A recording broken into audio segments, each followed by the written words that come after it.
evening. The first is petition PZ 160003, conditional use for automobile washing at 780 North Addison Road. Craig Nelson is petitioner.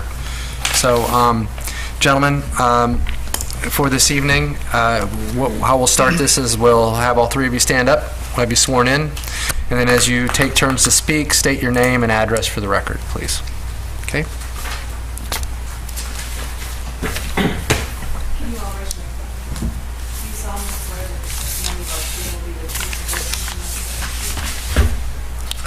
So, you may proceed. Good evening, Commissioners. My name is Craig Nelson. I live at 190 East St. Charles Road in Elmhurst. And we're here tonight to discuss our project at 780 North Addison Road, which is the conversion of an existing 10-bay self-service car wash that we've put under contract from the current owner to be raised and redeveloped as an express exterior car wash that is more consistent with today's consumer needs than the self-service car washes. The car wash industry has been changing over the past several years. And a lot of these self-service bays are going fallow or vacant. As the business changes, some people have been trying to convert their washes to other uses, some successfully, some not so successfully. We're familiar with the North Avenue corridor and with Villa Park in general, and through a series of contacts we're able to get in touch with the current owner of the property who's looking to get out of the business. It was fortuitous for us. My partners, Steve Timmer, Don Tomich, and I, between us, have approximately 60 years of experience in the automotive service and car washing industries. So we're fairly well adept and informed in the business. We previously were with another company, left them to start our own company, and have a number of sites that are actually in development right now, including this location. So we're excited about the location, very familiar with the area and with the demographics, and our investors are also excited about the location. I've got a PowerPoint presentation that I'm going to try and limit my timing on, because I don't feel like you all, unless you tell me to slow down, are going to want me to go through in great detail. But one of the things about the car wash industry that you need to understand is there are a number of aesthetic that most car washes adhere to that aren't always so attractive. And so what we've developed from an exterior branding standpoint is a product that we feel is unique. It stands out, and it's also aesthetically a little bit more pleasing than some of the darker, danker car washes that you might see. So we've spent a lot of time and attention to detail looking at the exterior. We'll go through what the product is on the exterior, and we're working on, obviously getting branded across the Chicago metro area with our product, Wash U. The North Avenue and Addison location has approximately 56,000 vehicles through the intersection between North Avenue at 45.5 and another 10,005 on Addison Road. There's 28,000 households within an 8-minute drive. There's almost 51,000 employees within an 8-minute drive. And there is a number of metrics that we apply when we're looking at locations. This particular location scores very, very well at 119 on the Esri index and at 93 on the Buxton DRB index, which is really nice numbers for us. The other things that we like about it, it's already a known car wash location. It's been there since 1978. So we know that there's recognition by the consumers that it is a car wash location. And the village and staff have been very, very helpful in looking at this and saying, what can we do to make it work? One of the things you should know is that the property has a lot of physical challenges that make it very difficult to redevelop into anything else other than a car wash.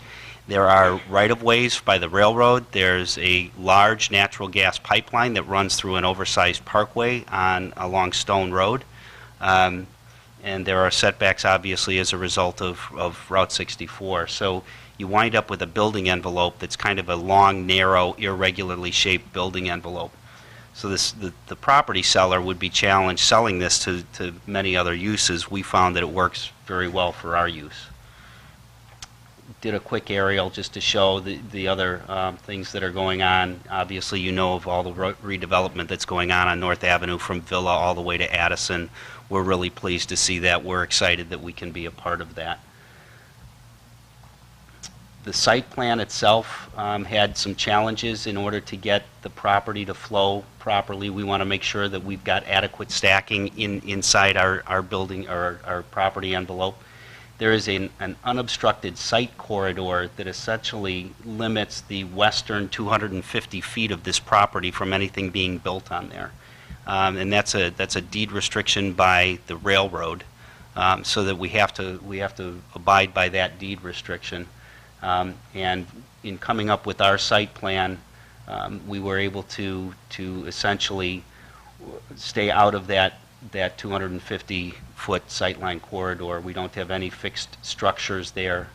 We do notice that on an existing basis there are some trees growing in there, but I don't know that that's something that the railroad can state has to be removed or not. We can process up to 140 cars an hour in a facility such as this.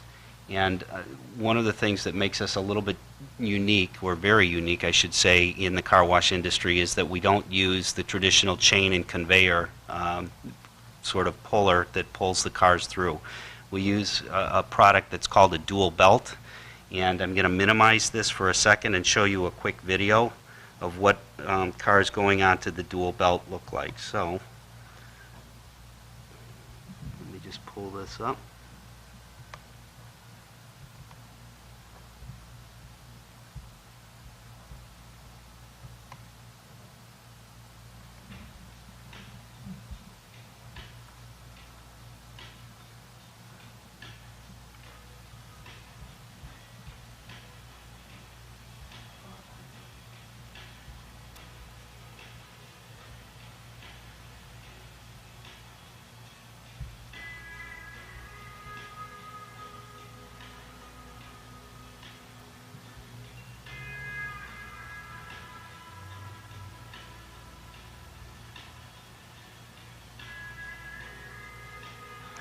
Cars can load approximately one car every 26 seconds at peak hours.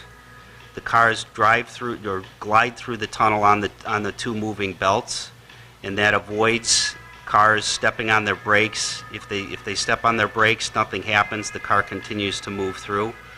There's anti-collision software at the end of the tracks and anti-collision sensors, so that if somebody did stop, the wash itself will stop.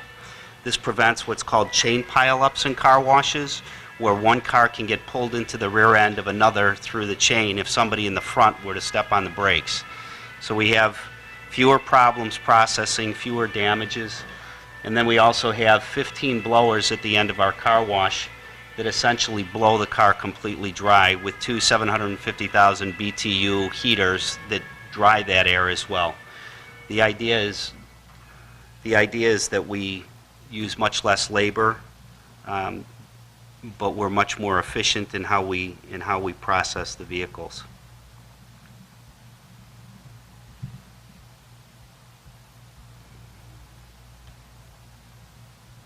Trying to get back to full, but with the utility atlas, what we wanted to show you is the complexity of the utilities that are surrounding this building envelope. It's a little bit of a challenge, but we are able to work through all of the. Thank you.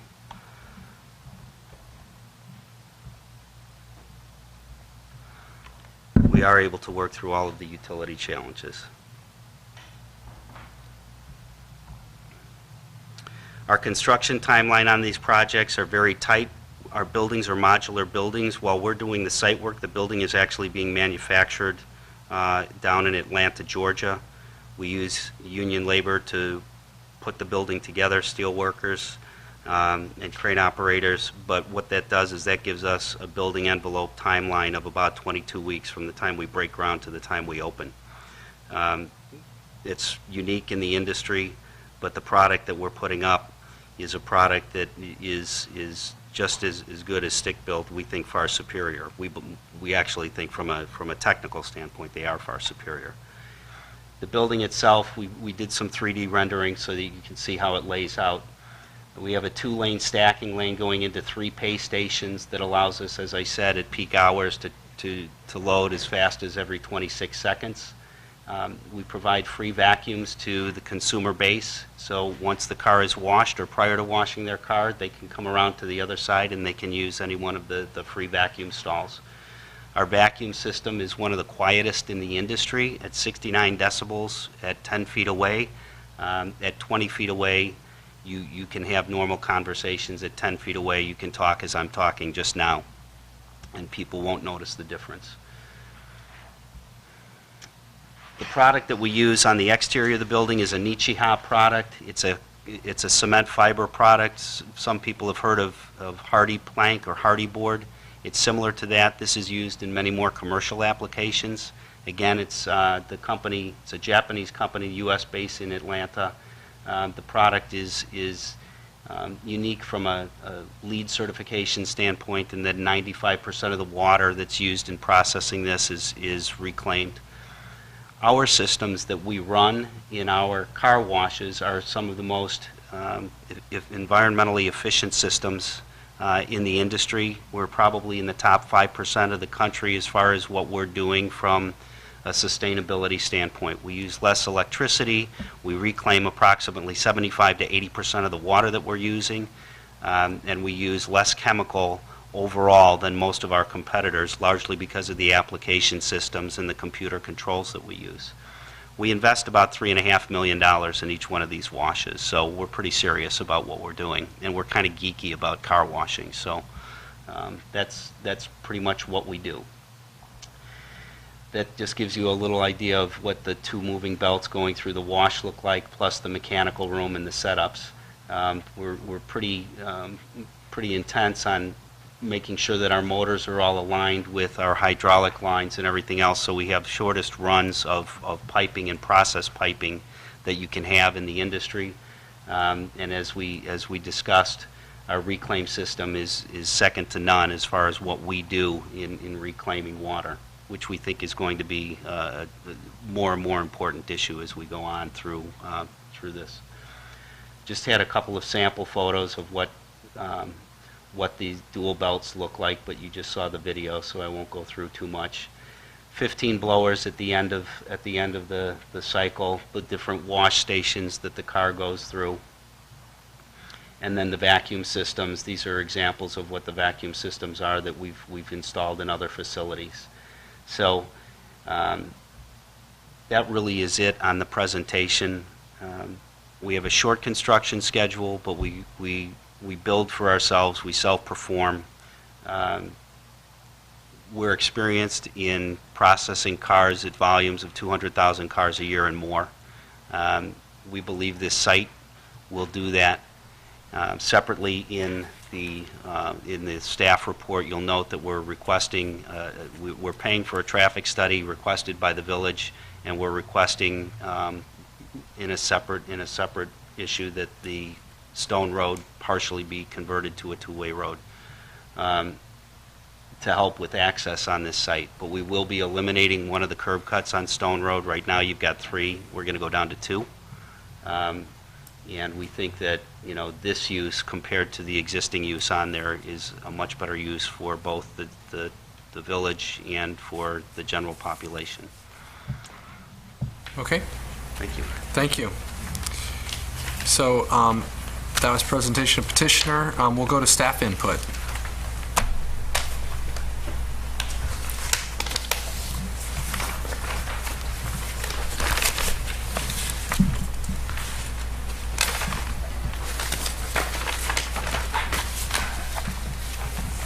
Good evening. This is a request for a conditional use for a car wash. Normally, once a particular use has been approved, it doesn't have to come back for a conditional use, but given the significant change in the type of product that we have, it required a revised conditional use be considered and approved. by the Planning and Zoning Commission and obviously then by the Village Board. The existing car wash is your old type of car wash, manual car wash with the wand, and you can see all the mechanicals and the equipment that's in there. The proposal is for a automatic car wash, very similar to what we have down on Roosevelt Road. You don't see any of the equipment that's associated with the car wash itself. It's a lot quieter. The petitioner is right. The site layout or the location of this particular site is such it doesn't lend itself to a lot of uses that are permitted in a C3 district, but I think it's a use that fits in with the uses that are found on North Avenue. It's a very auto-oriented thoroughfare, and this fits in with that type of character. The comprehensive plan, this falls in line with what the comprehensive plan calls for on North Avenue. It's a use, again, that fits with the particular location. I mean, it's got 3 right-of-ways along it, including an additionally a railroad right-of-way, which is rather unique in and of itself. Staff has prepared in its memo of September 1st findings of fact if the Planning and Zoning Commission were so inclined.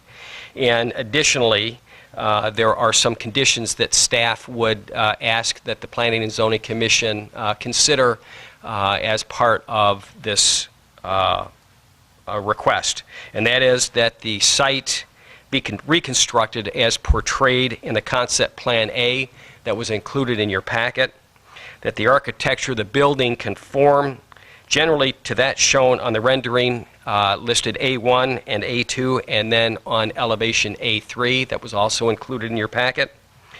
That landscaping be provided as shown on the landscape plan that was included. That the business not open prior to 7 a.m. nor be open past 9 p.m. on any given day. That no signs are approved as part of this request. That no outside intercom or music systems be used, that no activities relative to automobile repair shall take place on the subject property, and that all necessary permits will be obtained for improvements made to the subject property. I would also like to note that this public hearing was properly noticed in the August 19th, 2016 Daily Herald. And with that, I'll answer any questions that the Commission may have. Thank you. We're going to move into public participation and questions. Are there any members of the public wishing to speak in regards to this petition? I'm seeing nobody. So we're just going to move on to questions from the Commission. So, Commissioners?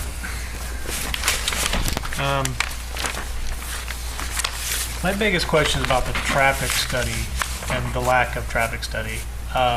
Given the complexity of this site, and I know the two-way change to Stone Road is a different case, something different than this zoning hearing today. But with the railroad tracks, with Stone Road, with the intersection of North Addison as close as it is, the raised median on Addison immediately adjacent to the site,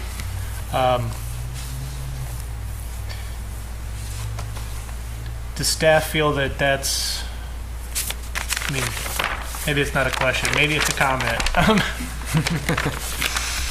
I have the same thoughts, Jason. What's the status of What is the stat? I guess that's the question. What is the status study of the traffic study? The status of the traffic study is we'll probably, because unfortunately because of the holiday, we'll probably still maybe 2 weeks or just under that from receiving the traffic study. Obviously, it is extremely important in terms of traffic on Stone Road, going from what is now currently a one-way traffic movement eastward to two-way traffic from Addison Road to 3rd Avenue. Obviously, it does open up additional opportunities for access into the car wash, but it creates a different traffic pattern from what most people have become accustomed to. and then therefore how does that affect the site? Obviously, without a traffic study, I can't answer that question. I know our engineering department is anxiously anticipating that traffic study, particularly as it relates to Stone Road, but also as it relates to this particular site, because as the petitioner stated, they anticipate over 200,000 cars a year, which comes out to over 500 cars a day. And I'm quite sure that the existing car wash doesn't do anything near that. And so what will that do for traffic around the site? Unfortunately, without a traffic study, I can't answer that question. Okay, the 500 number is, I thought I heard 140 cars in the presentation. So what, 140 cars per hour, per hour, sorry. Is that potentially. Yeah, and we have the ability and the capability to service up to 200,000 cars per year. We're not projecting. what is your projection then? We're 150. Okay, a day? No, 150 a year, 150,000 a year. 150,000 a year, And okay. you can,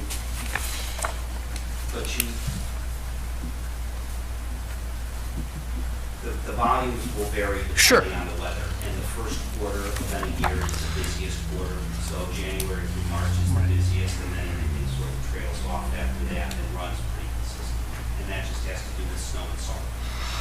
Okay. Plus, when we're open from like 7 a.m. to 9 p.m., we've done this, and we have our, the other facilities. 500 cars seems like a lot when you look at the number, but during the day, you're going to drive by and think it's slower down because during the course of the day, that's what 20. Those are 13-hour days. Yeah, so you're not talking very many Yeah, cars per hour. And I don't think that those numbers, it's the context of the numbers and the infrastructure, the streets around, and this going from a two-way, a one-way to a two-way, that why we want to see a traffic study and to make sure, because we aren't experts in that, and volume and intersections and everything like that, so we have to rely on experts to tell us if there's going to be a negative impact to the surrounding properties, and Yeah, is it and going to be safe? I don't know if I want to drag into comments at this point, because I've No, got quite a Let's few stick comments on with the... questions. Yeah. So that's thank you for the That update. answered my question, Pat. Yeah. Thank you. And the volume question too. It's the only question I have right now. Okay, other commissioners' questions? General, how many other facilities, because you mentioned you have other facilities, how many other facilities do you guys have? We have 3 under development right now. Okay. We were part of a group that operated 7 other facilities, and we've operated multiple facilities in the past. You guys have been in the business a while? Yeah, yeah.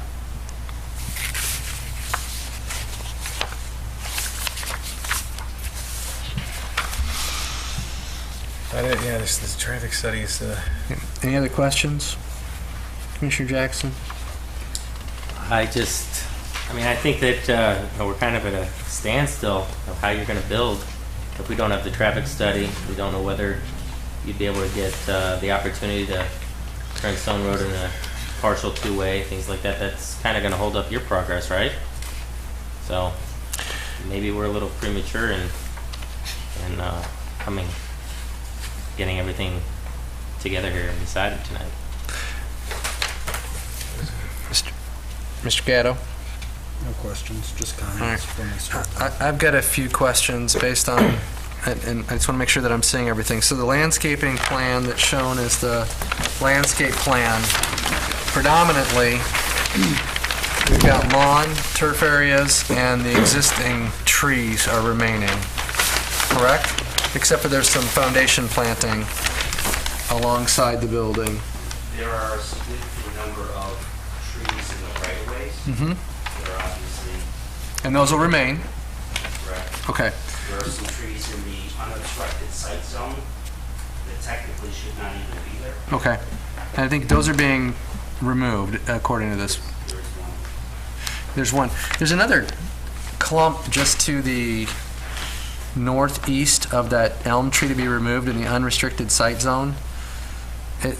Are those specimen trees or? Don't know. Okay. Otherwise, the landscaping that's around the building, AC. you've got some Alpine Current that you're doing along Addison Road, and then a row of the same thing along with Skyrocket Junipers along the length of the car wash on the North Avenue side, so on the north side of the building. And Patrick, I'm sure that we've looked at it from is it conforming to our landscape ordinance? It generally conforms to our landscape ordinance. Our landscape ordinance is very heavily oriented towards parking lot Yeah. landscaping. But there's a lot of paving. I was struck by the 70% pervious surface number that was in our engineering department report. So we've got a significant amount of site covered by paving. So I'm just wondering, is there some other opportunities to maybe enhance the land? I know that you can't, in this whole triangle, you can't put anything, understood. We're not certain of that Okay. until we get through Okay. the restriction part. Okay. We might be able to do some roll line plantings, which, we would certainly be open to. Okay. Yeah, because the existing car wash kind of sits off Addison Road a ways, right? The building is pushed further to the east than your building, correct? I've built slightly. Okay. Well, let's just put it this way. There's green space there, and you're paving it because that's where you're turning to get around the building. So there's more paving than there is green space right now to Addison Road. So I guess what I'm asking is can you soften that by giving us some more landscape? That's really what my request would be. Stormwater detention is mentioned. I don't see on the drawings that we have how that's being accommodated. Is that in our or is that I know that Public Works said there could be a purchased offset. Correct. Okay. And that's what generally occurs in this particular type of situation. Okay. So that'll be arranged through the village. There'll be a purchased offset for stormwater detention. Okay.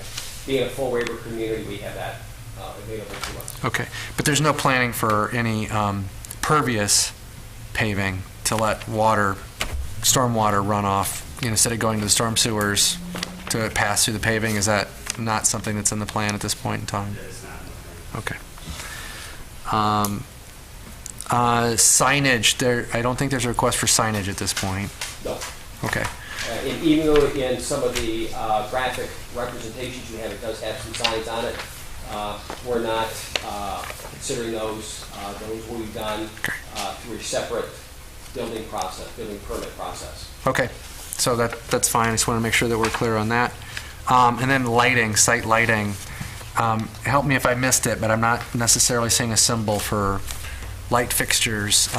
We have an ordinance that talks about it. Again, it's more oriented towards parking, but Correct. it still talks about cutoff at property lines. As I stated in the staff memo, one of the things is that the development follow all of our development guidelines. Okay.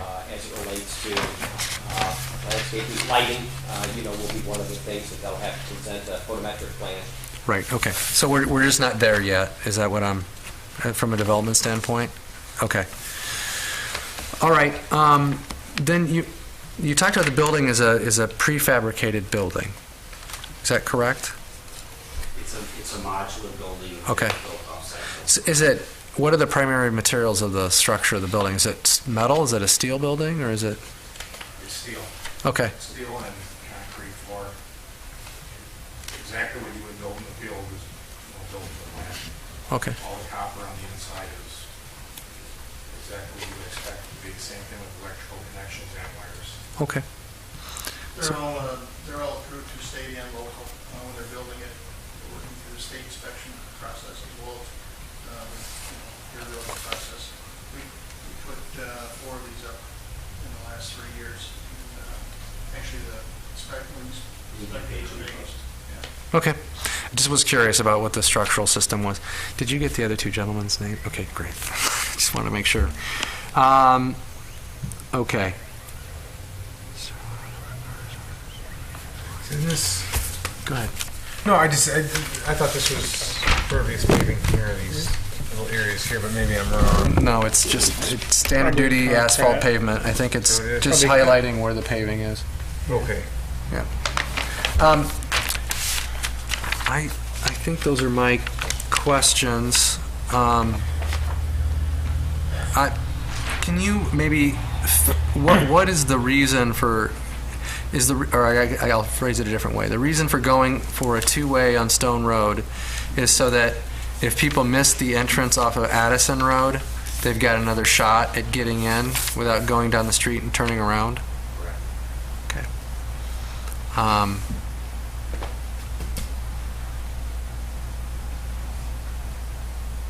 Okay.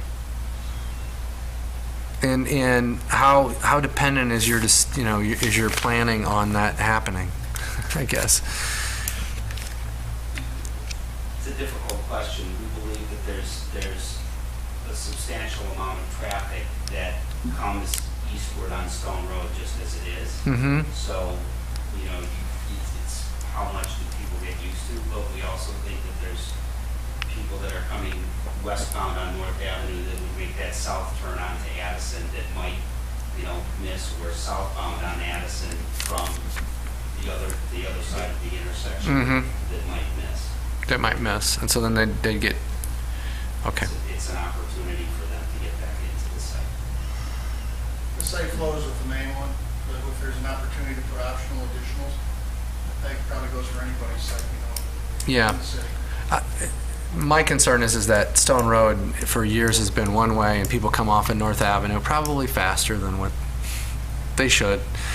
And, you're going down that street, and it's just everybody's so used to it. I would think that, and we'll have to see what the experts say, but I would think there'd be something that would have to physically get that traffic over, because obviously it's going to dead end going into your last driveway, right? That's kind of the idea here, heading westbound on Stone Road would sort of dead end going into their end driveway, because you wouldn't want them to go any further. You'd also, you want to prevent them from taking a right-hand turn. Correct. So, again, or is it past that other street? It's just past that Third Avenue.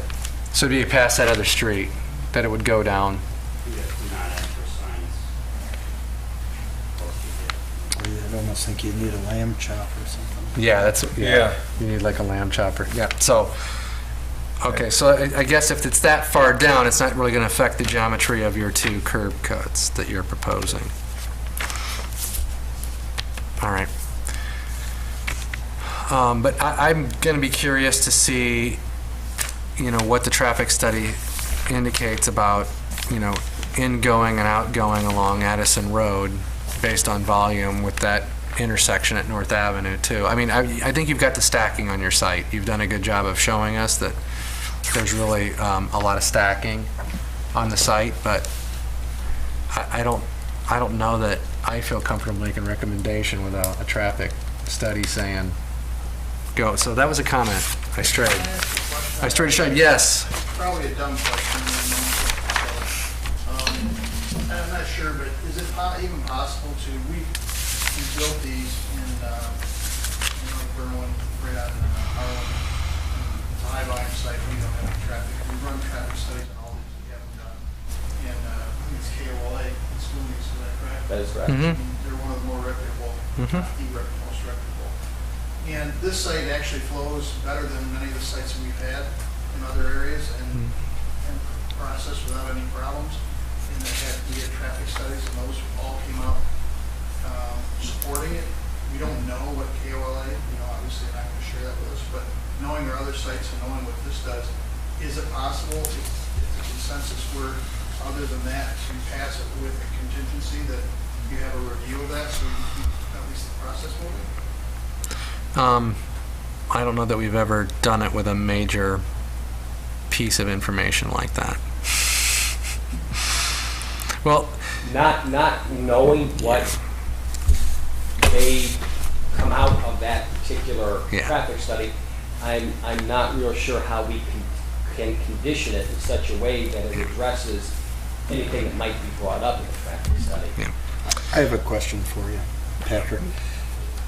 When they get to signage, they'll have to come back in front of us, right, for signage? Signage? No, so long as they conform to the existing sign code. Yep. It's just a stat function at that point. Right. But if they wanted, more than what our ordinance would allow, more square footage, more number of signs, then they would have to come back. Correct. Okay, and then my other question is, could we give them, pretty much if the traffic numbers look good, could we say we're, at least keep them on the trail? How do you quantify looks Well, good? yeah, I mean, well, that's, I mean, the project, we have a car wash, Yeah. it's not a no-brainer because we don't know what the traffic looks like, but right now that seems like that could be our only hangup. So I guess what I'm hearing is that we all agree this site, a car wash is an appropriate use for this site. It's been Yes. that way. This site seems to accommodate that use. It's- They've done a good job of it's laying an out. island. It's not pedestrian friendly. You're Right. kind of limited. Okay, so that hurdle is we're all in consensus that, yeah, this is the appropriate use for that site. It should be a conditional use. Okay. I think other than, for me, my biggest hangup was just landscape. I'd like to see some more landscaping because there's more paving, just to soften it, in that area. Because it's sort of an entryway into Villa Park, so to speak, from North Avenue in my Right. mind. And so that's a minor point. So the only thing that's out there is this. We're comments now? Well, I think we are, because I think I think that we need to have consensus on, I don't necessarily want to ask them to close in comments if we are not, we're going to get to Right. comments and then discussion and a motion, and the motion is to continue. So I I kind of wanted to, let's start from the top down. So we had consensus that we agree with it. It's an attractive looking project, good use, Yeah. right? Traffic Yes. is really the only hang-up. Otherwise, we would be saying, Go for it. go for it. So that's kind of what I think the reaction is here, because we don't find that all the other, findings of fact as are laid out, we would agree, you've got, it's designed and located in a manner that will protect the public health, safety, and welfare.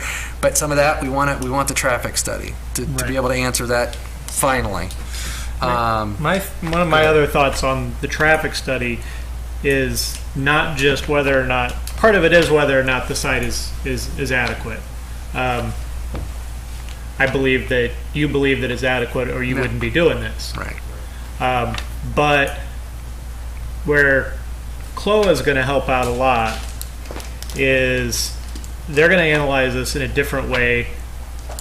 It's another set of eyes, and they may have thoughts on ways to improve the safety, not just the efficiency, but the safety and the efficiency of both your site and the surrounding streets. Some of those changes might be very minor things. It might require moving a curb cut, or, but with the barrier median on Addison, with the railroad tracks literally right there, personally, while I think the use is good use here, I like what I see as far as the design. Yep. I'm on board with all that. I agree there could be more landscaping, but So- if I had to vote today, I couldn't vote for it without a traffic study. So that's kind of the question. Do people agree with Yeah. Commissioners? Another agree with thing Commissioner Jarrett? Just to the petitioner, you might as well put your sign package together too, because it seems like everybody kind of stretches the limits on that. Well, and So then, rather then, than- then it'll save you coming back again. Right. If, if it goes above and beyond. Yeah, Yeah, I would just put it together and make sure it Yeah. conforms. yeah. We, our sign company has reached in, we just didn't bring it to present, we are within we meet with, what we're looking at goes within what Okay, the specs are. well, great. Good. Good. I know it's unusual, but it One of the things that's unusual is that we've got two front yards. Yeah. So there's a fair amount of signage that's allowed as a result of the front yards. Okay, great, Lower in Good. performance. good. Can I go back to questions for a minute? I know, Patrick, I noticed in the memo here, just real quick, Yeah, go there was ahead. a mention of a front yard variation. Is that something that's gone away, I'm assuming? That is something that has gone away. Okay. Yes. A reconfiguration of the site, and actually a better site plan. Okay. Actually eliminating the need for that variance. That's what I figured. I just saw it mentioned in one of the memos when I was reading through the package, and wanted to make sure I didn't miss something. Right. That's So, correct. can I summarize consensus for commissioners is that generally like the use, like the design, want to see the KLOA study, want to also maybe see a revised landscape plan. before you would vote. I'd like to see exactly how the street's gonna get laid out for a one-way street. But That's, so basically saying that you all are going to be, would be voting to continue. Yeah, like, Can- you're looking for landscape, we're looking for the study, and I'm looking for, I wanna see how we're gonna turn this into a two-way street. Well, and that's part of KLOA is looking at both. Correct. They're looking at both and trips generated, in and out movements from the site, as well as the one-way to two-way. so, So Vince, something will be on paper. one thing that you should be aware of, though, is that the change to the street, that's not part of this application. That's a separate issue with the village. Correct. We could vote in favor of this, Correct. or not in favor of it, assuming that something will be done to Stone Road. But that's a separate issue for the village to take up, outside of the zoning issue. No, I understand that, but It's also. it's if it- connected, but If it becomes where, there's gonna be a lot of changes on the village's end, that kinda, Well- then we look for participation or something like that. Well, again, that's above our pay village. grade. That's not. Well, that's that's not- just my thought, Yeah, but that's outside of what we do. That's other people. Okay, so with that in mind, I think that's where we're headed, is that we're going to be continuing you. I guess the question is, it sounds like if it's another 2 weeks, we could still get it in time for next month's meeting. For the 26th.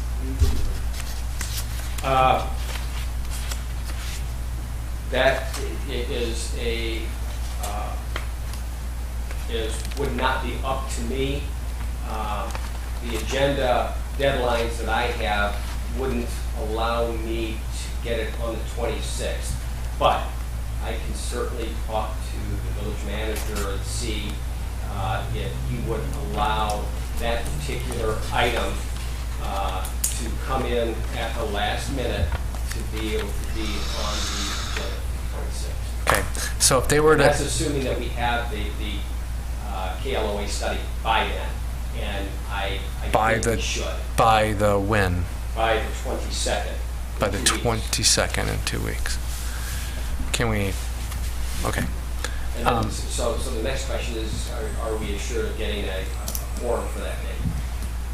For the That 22nd. would be sort of like a special meeting with the Planning and Zoning Commission. That's not the next regularly scheduled meeting. The 26th? 22nd? 22nd. That's a 26th is Thursday. the board, the 22nd is 2 weeks from tonight.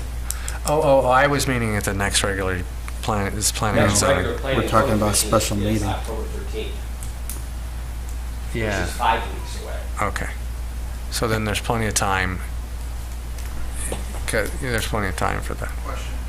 Yeah. Is it possible to have a special meeting? And the reason we ask that possibility is if the study comes back and Mhm. we all feel comfortable with the study, and then we hit the 26th meeting, we can still drop the building and have it going by the end of the year. For us, going into the first quarter of the year, that's a nice, that's preferred way to put it here. We can still hit those timelines if it's a possibility.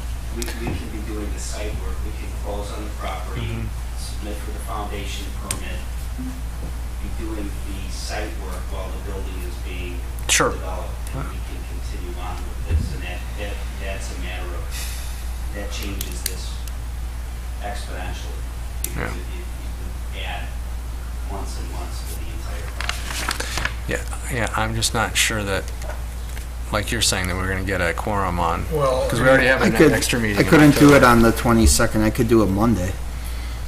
I mean, I'll, September 22nd? Yeah, Yeah, I I couldn't can't. do I'm- September. I I'm- could do like, Really? I any days but Wednesdays. could do a Monday. I'm leaving on the 15th and not coming back till 26th, so, Are you going someplace exotic? yes. When do you expect the traffic 22nd is what his projection is. In probably 2 weeks or less tonight.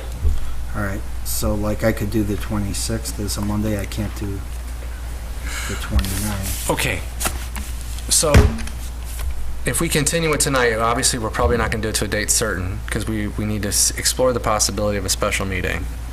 At worst case scenario, it would be next month at the regular P and Z meeting.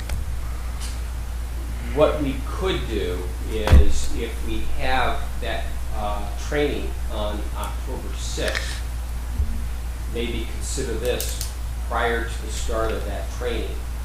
And then that would allow, if I can convince the village manager to let me turn it in late, it could be on the October 10th village board agenda, which is only a 2-week difference. Do we already have a, for lack of a better word, term, a quorum for the October 6th. October 6th meeting? We do have a quorum for the October 6th meeting. Okay. All but one said that they could make that date. Okay.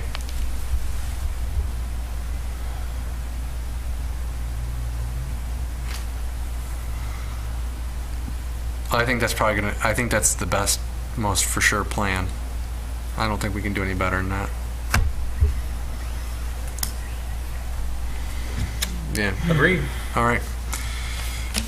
Especially since we don't have so many people here, you know, if we had more commissioners here tonight, we could maybe Get a better feel for it. have a better feel for it, but without that. So then, if consensus of the commission is to continue this to a date certain of October 6th, 2016, that's what we would need to have a motion for. Right.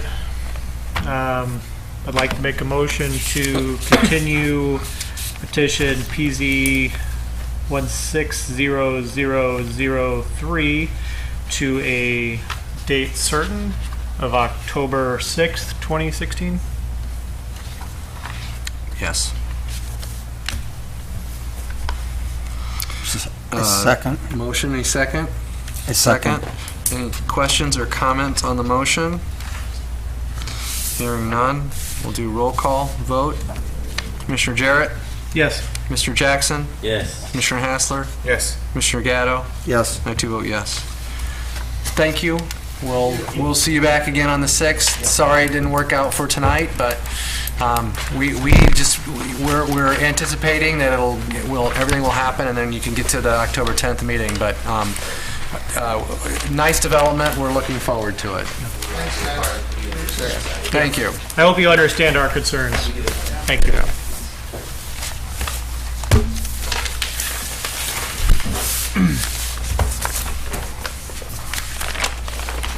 Okay. We have a second petition here tonight.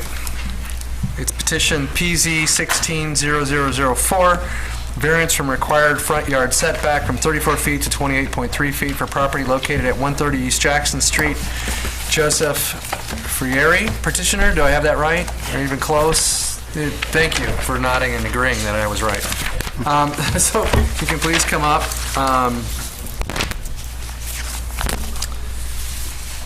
And similarly to what you saw with the last petition, I'm going to have you sworn in, and then just state your name and address, and then you may proceed.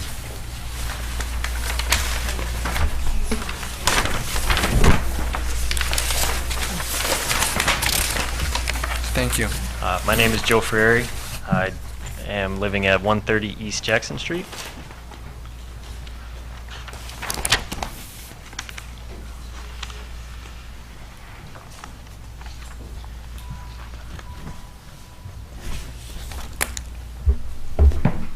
Is this the petition part?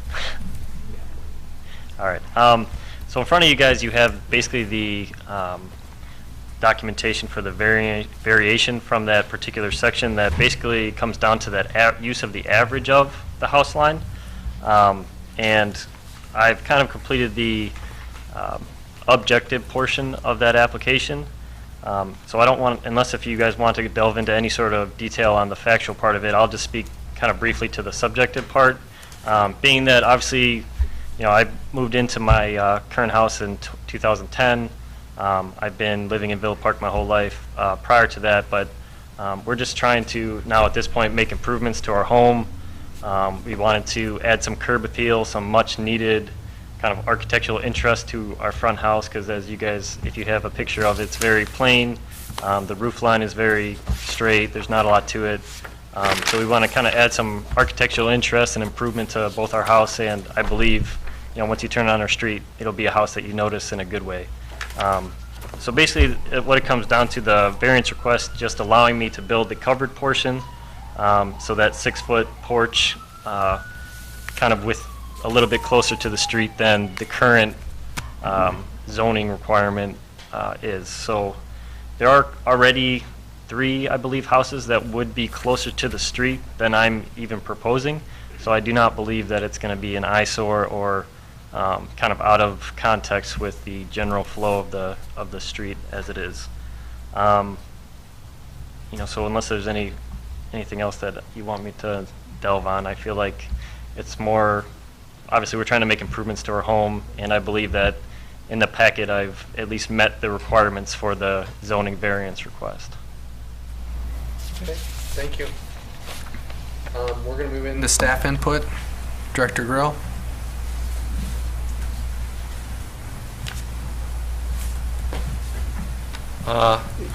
This variance request is the first one that you guys have heard in quite some time. And the specific location on East Jackson is a street that the subdivision was approved back in the 20s. Actually, there was a 25-foot building setback line that was approved at that time for that street. Most of the homes on that street have been developed with something greater than that 25-foot setback. However, there are a number of homes on that block that are much closer to the street right-of-way than 130 East Jackson is. In fact, there's one that is actually less than 15 feet from the right-of-way. The specific address is a pretty plain ranch home. Front porches are considered to be add interest to a streetscape and theoretically improves interaction with neighbors. There are a number of homes on that block that already have a covered front porch, and ones that would be even closer to the right-of-way existing than this one would be proposed. Staff has provided in the memo a findings of fact that would support a variance if this body so chose to.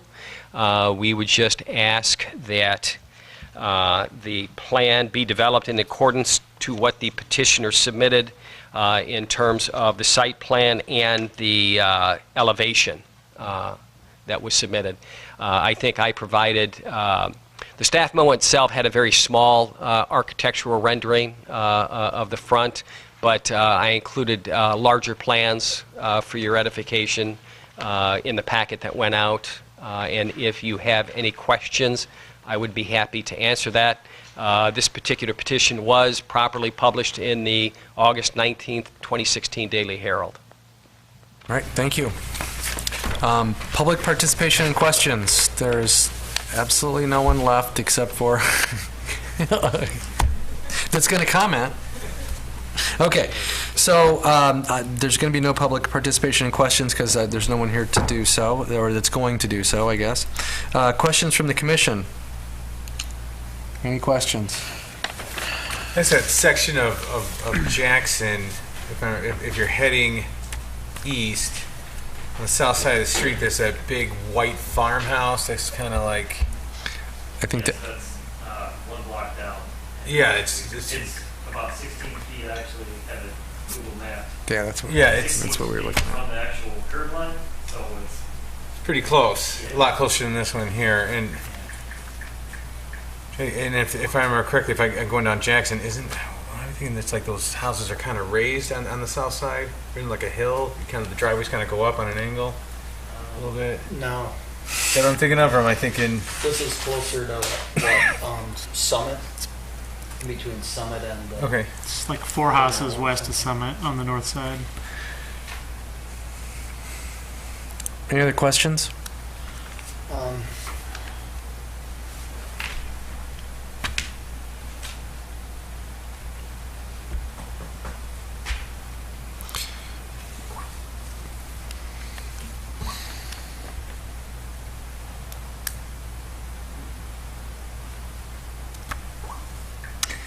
I don't think there's any questions because generally, I think we like it.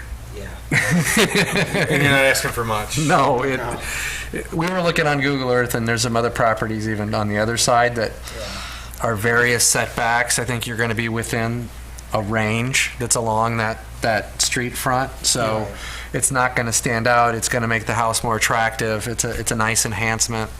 It's not going to detract from your neighbors' enjoyment of their property. I think it's going to enhance the street. There's not really much to ask questions about because I think you've done a good job of explaining it, and the elevation tells us what it's going to look like, and we'll probably condition it with that, as Director Grill suggested, with that elevation and the plan. So if there are no more questions from Commissioner, any closing comments you'd like to make? I appreciate you guys hearing me. Okay, thank you. And then I'm going to close the public hearing since there's no one wanting to participate. Discussion by commission members and/or a motion. Let's just make the motion. It's a short lot. I mean, It is. there's- It's a 50 by 125, Yeah, and the platting was originally 25-foot fronts. yeah. And even back then, there could have been a porch built on there, and a porch really is. You could think of it as an encroachment as opposed to changing what the front yard setback is too. That's another way you could look at it from a zoning perspective.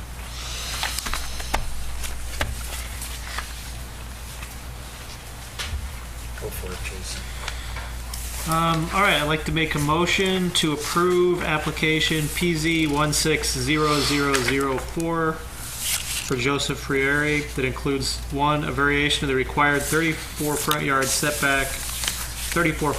yard setback to 28 feet for the purposes of constructing a covered front porch at 130 East Jackson Street as portrayed on Exhibit A, with the following conditions. 1, that the covered porch be set back generally in conformance with the plat that is attached as Exhibit A, that the covered porch be constructed generally in conformance with the attached elevation A, with the finding of fact that such variation meets the standards enumerated in Article 6.7.b of Appendix C of the Municipal Code of Villa Park Basic Zoning Ordinance. Thank you. Second on that motion is read. I'll second. Second, any questions or comments on the motion? If not, vote by roll call. Commissioner Jarrett? Yes. Commissioner Jackson? Yeah. Commissioner Hassler? Yes. Commissioner Gatto? Yes. And I too vote yes. With this, our recommendation will go to the village board. They can either accept our recommendation, reject it, or modify. All right? Thank you.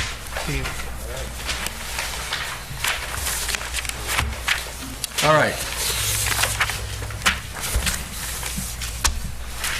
Upcoming public hearings. I think we know of one. There's actually going to be 2. Okay. So, one, it'll be another variance request over at 1020 South Cornell for purposes of construction of a detached garage. And then we're also going to have a conditional use for a drive-up ATM at Jewel right here on St. Charles Road. Okay. And those will be in October October 13th. 13th. Correct. Okay. Okay. So October will be busy. October will be busy. Okay. Were they going to put the drive-up ATM in the parking lot? In the parking lot, yes. Actually towards St. Charles Road. Okay. But I'll get you all the information. It'll be in your packet for October 13th. That's awesome. Okay. Any other village board actions and related matters? Maybe not, because it's been a while since we've... It's been a while, but actually, Monday night, September 12th, there's going to be consideration of an agreement for a property on North Princeton that was found to have an illegal conversion. And so the agreement will give them some time to deconvert the unit back to the appropriate use on the property. So, Okay. So where we find them, we try to correct them. Okay, great. Great. Okay. Any commissioner comments? There was someone had mentioned that a gun shop had opened up on North Addison, but I guess it was a concealed carry training academy, and I guess I'm wondering, is that an M1 use, like a gun store or gun shop, and should it be something that we consider? Well, that's entirely up to you, whether you want to have some discussion on that. Staff looked at that as any other retail type of use.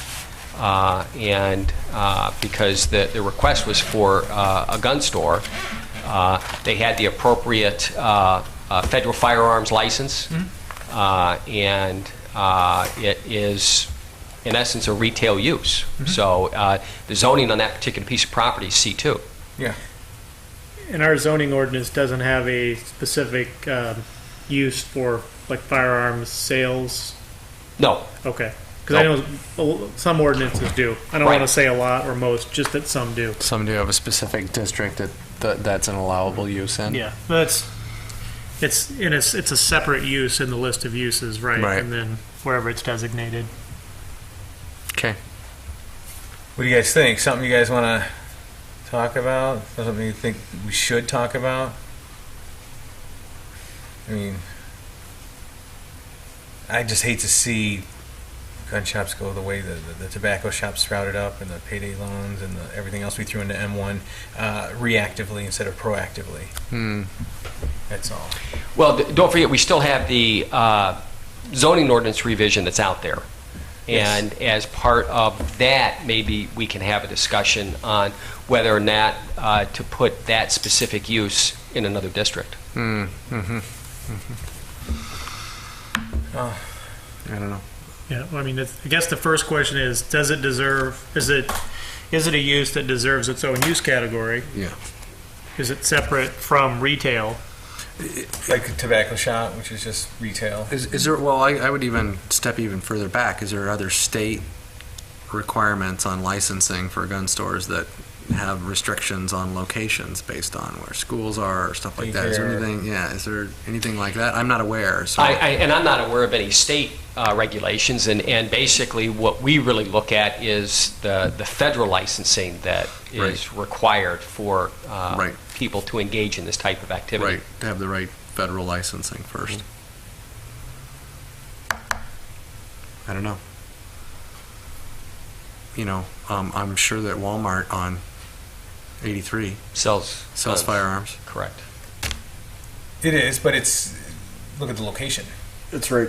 It's Not pretty near- close to a school. Yeah, but it's But that's my just point being that it's in a, you know, if Target did that, that would have been, you know, it's right there on North Avenue. That's in a C2, right? Is it C3? Target's in the PUD. Yeah, C, I think it's underlying- C3. Okay, underlying C3. Yeah. I don't know. I'm not convinced it needs to have its own use group. I don't know. What I you guys. agree with you, Robin. I see your concern, Greg, but Yeah, I do too. I I don't. do too. Yeah, I just, it seems like we're real reactive about things, and Yeah. just Better be proactive. Well, so as part of that, or is that part of our discussion on the 6th, or no? We're doing training on the 6th. No, that won't be part of the discussion. I think we probably need to round back on our. so we're going to double up the 6th and the No, we already. 13th? No, can't. No.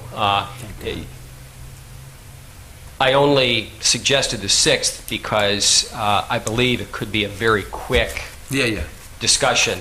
The trainers that will be here theoretically on the 6th have said that they, would prefer nothing else be on the agenda, or if it is, it'd be very quick.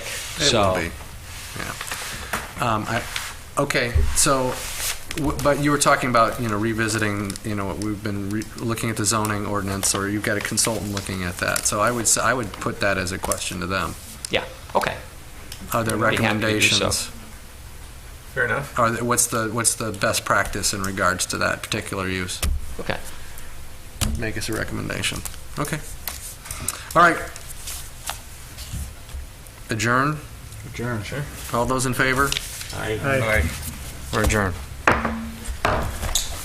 Commissioner Hessler, where's your Ameripet stash? Where's my wife?